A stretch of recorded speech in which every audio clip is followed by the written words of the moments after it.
हमारे सहयोगी राहुल डबास भी हमारे साथ जुड़ चुके हैं और देखिए ये सीधी तस्वीरें भी हम दिखा रहे हैं आपसे। थोड़ी देर में राष्ट्रपति पुतिन अपने प्लेन से बाहर निकलते हुए नजर आएंगे। लेकिन राहुल, ये जो डिफेंस सेक्टर की डील्स की बात मधुरेंद्र यहां पर कर रहे हैं, अगर आप सरल शब्दों में थोड़ा समझा सके, क्योंकि डिफेंस को आप भी कवर करते हैं, कि अगर इन डील्स पर मोहर लगती है तो इससे भारत को क्या कुछ ताकत हासिल होने जा रही है?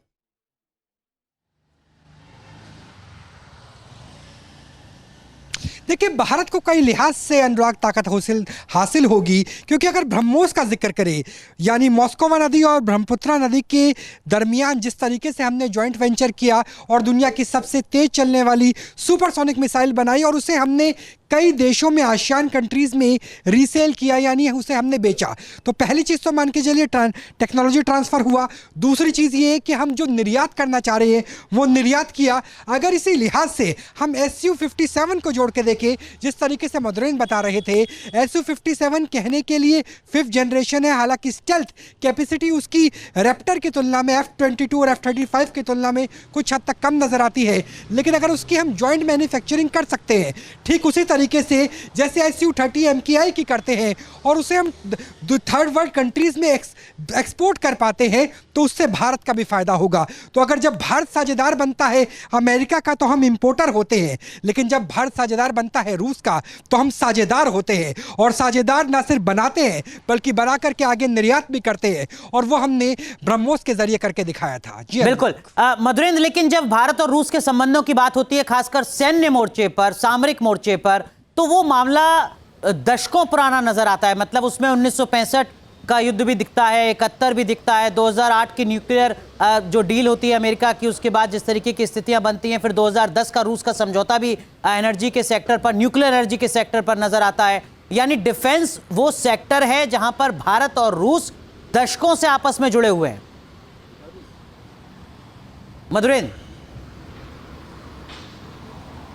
देखिए, ये सबसे बड़ा सेक्टर तो है ही, लेकिन आप देखिए कि जब जब भारत के सामने चुनौतियां खड़ी हुई, इन चुनौतियों के खड़े होते अगर कोई देश भारत के साथ खड़ा रहा तो उसका नाम रूस है, और जाहिर तौर पर इन चुनौतियों से पार पाने में भारत को किसी ने मदद किया तो उसका नाम रूस है। और इसको हम 1971 में देखें और वहाँ से लेकर आप करगिल होते हुए ऑपरेशन सिंदूर तक चले आए, तो हमें साफ दिखाई देता है। अगर हम करगिल की अगर हम ऑपरेशन सिंदूर के दौरान देख रहे हैं कि जो पाकिस्तान की हालत भारत ने पतली की, चाहे उनकी एयरबेस को उड़ाना हो या फिर उनके जो आतंकी ठिकाने हैं उनको उड़ाने हो। मधुरेंद्र, माफ कीजिए, मैं आपको रोक रहा हूं, ये सीधी तस्वीरें दिखा रहे हैं। तो देखिए, जो रूस के राष्ट्रपति हैं व्लादिमीर पुतिन, उनका प्लेन का जो गेट है वो यहां पर खुल चुका है, और इसका सीधा मतलब ये कि अब जैसे सिक्योरिटी की क्लियरेंस मिलती है, जो एक प्रक्रिया होती है, जो एक प्रोटोकॉल होता है, उसके कुछ ही सेकंड्स के बाद रूस के राष्ट्रपति व्लादिमीर पुतिन इस प्लेन से बाहर निकलते नजर आएंगे, जिनका इस्तकबाल करने के लिए, स्वागत करने के लिए भारत के प्रधानमंत्री नरेंद्र मोदी पहले से उस एयरपोर्ट पर मौजूद हैं, प्रोटोकॉल को तोड़ते हुए। दो तस्वीरें इस वक्त हम आपको दिखा रहे हैं। ये रेड कारपेट जो आपको नजर आ रहा है, ये दरअसल में बता रहा है, मैसेज दे रहा है कि रूस के स्वागत के लिए किस तरीके से पूरा देश, पूरा भारत बेसब्री से इंतजार कर रहा है। वो देश रूस, जिसके साथ भारत के रिश्ते सिर्फ साल या 2 साल पुराने नहीं, दशकों पुराने हैं। आजादी के साथ कोई देश जो भारत के साथ जुड़ा हुआ है 1947 से, हर मौके पर जो भारत के साथ खड़ा रहा है, वो रूस। और उसी रूस के मुखिया राष्ट्रपति व्लादिमीर पुतिन अब अपने प्लेन से हिंदुस्तान की धरती पर, देश की राजधानी दिल्ली में पालाम एयरपोर्ट पर अपने प्लेन से बाहर निकलने वाले हैं। कुछ ही सेकंड्स का इंतजार। मधुरेंद्र, अपनी बात कंप्लीट कीजिए।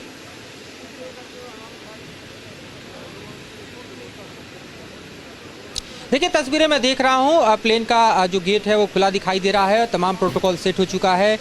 इसकी जो सफ़ेद सीढ़ियाँ हैं वो दरअसल प्रेसिडेंट पुतिन के यहाँ पर स्वागत करने के लिए तैयार दिखाई दे रही हैं, और जाहिर तौर पे नीचे अगर आप देखें तो PM मोदी कुछ समय से यहाँ पर खुद मौजूद हैं प्रेसिडेंट पुतिन को रिसीव करने के लिए। तो तमाम जो प्रोटोकॉल्स हैं वो ऑलरेडी सेट हैं, और जाहिर है तस्वीरें और कैमरा सब कुछ एक तरफ दिखाई दे रहा है, तो वो प्रेसिडेंट पुतिन का ये प्लेन है जिसकी तरफ है। रेड कारपेट के साथ हम इन तस्वीरों को देख रहे हैं। अगर भारत और रूस के संबंध के लिहाज से देखा जाए तो हम इस चर्चा को इसीलिए आगे बढ़ा रहे हैं क्योंकि आर्थिक मोर्चे पर और सामरिक मोर्चे पर दोनों देशों के जो हित हैं वो एक दूसरे के साथ आगे बढ़ते हुए दिखाई दे रहे हैं, और तमाम झंझावातों के बीच से निकलकर हम देखें तो एक नई तस्वीर को पेश कर रहे हैं। इस बीच अगर ये देखना बेहद ज़रूरी है कि किस तरह से भारत और रूस जो है वो कल हैदराबाद हाउस में एक नया इतिहास रचने वाले हैं, चाहे आर्थिक मोर्चे पर दोनों देशों के बीच जो है वो होने वाले हस्ताक्षर हों या फिर सामरिक मोर्चों पर, क्योंकि दोनों ही एजेंडे को दरअसल इस बैठक में मोदी और पुतिन के शिखर बैठक में शामिल किया गया है, जिसका ऑलरेडी हम कहें कि ब्यौरा रूस की तरफ से पेश कर दिया जा चुका है। तो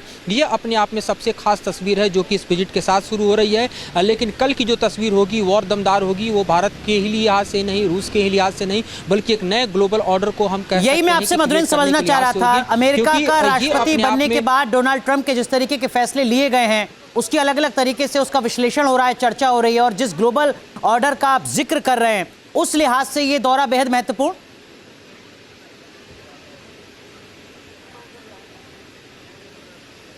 देखिए बेहद महत्वपूर्ण है, क्योंकि आप देखिए तो भारत और रूस के संबंधों ने दरअसल अमेरिकी टैरिफ को धक्का देते हुए अपने रिश्तों को, खासतौर पर आर्थिक रिश्तों को आगे बढ़ाया है। और कल उसमें कई और नई तस्वीरें जुड़ने वाली हैं, उसमें कई नए फैसले लिए जाने वाले हैं जिसका ऐलान होगा। तो ये सीधे सीधे कह सकते हैं, ये डिप्लोमेसी की भाषा तो नहीं होगी, लेकिन ये कहना अतिशयोक्ति भी नहीं होगी कि अमेरिका को ये करारा तमाचा होगा जब अमेरिकी सैंक्शंस को धक्का देते हुए भारत और रूस जो है अपने आर्थिक संबंधों को नया आयाम कल देंगे। तो ये देखने को मिलेगा, और ये दोनों ही देशों के बीच जो है वो ऑलरेडी हम देखें तो फाइल्स तैयार हैं, एमओयू साइन होने के लिए बिल्कुल तैयार है, और हैदराबाद हाउस में ये दृश्य हम लोग कल देखने वाले हैं। इस बीच हम देख चुके हैं कि किस तरह से अमेरिकी सैंक्शंस को भारत ने जब धक्का बताया तो उसके चलते जो टोन डाउन है वो भी ट्रंप के होते चले गए। और इस वक्त की जो तस्वीर है वो बतलाने के लिए काफ़ी है कि दरअसल ये जो दौरा शुरू हुआ है वो अपने आप में अमेरिका को भी दरअसल घुटने पर लाने योग्य है, क्योंकि इससे पहले अलास्का में हम देख चुके हैं कि ट्रंप ने पुतिन के साथ तमाम कोशिशें कर ली, लेकिन यूक्रेन वॉर खत्म नहीं हुआ। तो जो क्रेडिट दरअसल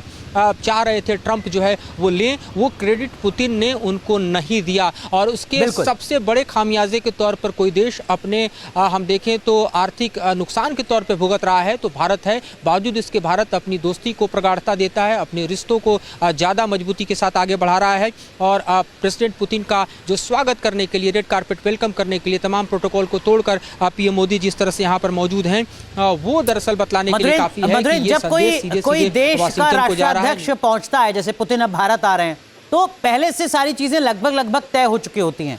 लेकिन जो जॉइंट स्टेटमेंट जिसके लिए कल का इंतजार करना होगा, कल दोपहर 4 बजे का संभवतः है, क्या उस जॉइंट स्टेटमेंट में आतंकवाद के मोर्चे पर, अमेरिका के मोर्चे पर कुछ बातें चौंका सकती हैं पूरी दुनिया को?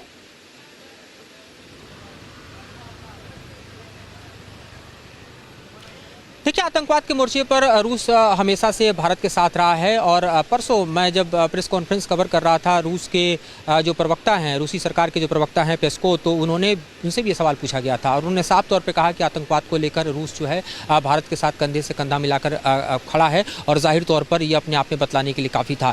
दूसरी सबसे बड़ी बात क्या है कि जो आपने कहा कि ऑलरेडी तमाम चीज़ें सेट होती हैं, प्रोटोकॉल्स ऑलरेडी तैयार होते हैं, तब जाके इस तरह के विजिट होते हैं, ये तो बिल्कुल सही बात है। लेकिन में सबसे चौंकाने वाली स्थिति यह है कि कई ऐसी बातें हैं जो पीएम मोदी और प्रेसिडेंट पुतिन थोड़ी देर बाद करने वाले हैं। ये बिल्कुल 1-to-1 टॉक होते हैं, जिसके लिए इस तरह के प्राइवेट डिनर रखे जाते हैं, जैसा कि पीएम मोदी के आवास पर रखा गया है प्रेसिडेंट पुतिन के लिए डिनर, जो कि थोड़ी देर बाद में हम देखेंगे कि शुरू होगा। और ऐसे में आप समझिए कि कई ऐसी तस्वीरें हैं जो कि बिल्कुल अस्पष्ट हैं। और मधुरेंद्र, जो खबरें सामने आ रही हैं कि हो सकता है कि व्लादिमीर पुतिन और प्रधानमंत्री नरेंद्र मोदी एक ही कार से यहां से रवाना होंगे, अगर ऐसी ही तस्वीरें दिखती हैं तो डिप्लोमेसी में इनका क्या मैसेज होता है?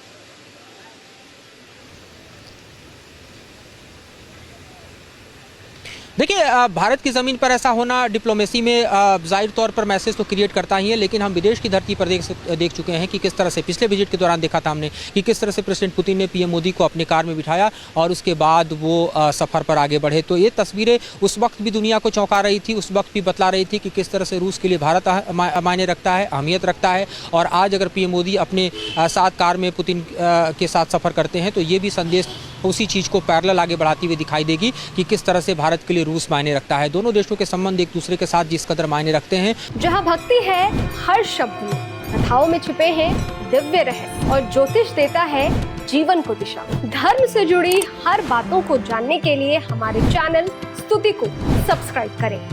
चैनल पर जाने के लिए इस लिंक पर क्लिक करें।